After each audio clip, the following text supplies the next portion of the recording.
Here I've got Infinix S5, and let me show you how to clear browsing data on the following device. So at first you need to open the browser that you are using. In my case it is Google Chrome. Tap on the More icon and go to History.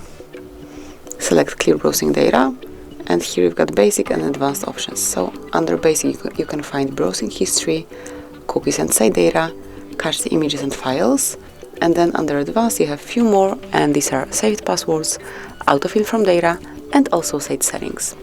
Then you have to select the time range. So let me pick all time because I would like to remove everything since always, and then just click on Clear Data. And that's it. As you can see, the history is empty, there is no content connected with your Infinix S5. Thank you for watching, please subscribe our channel and leave the thumbs up.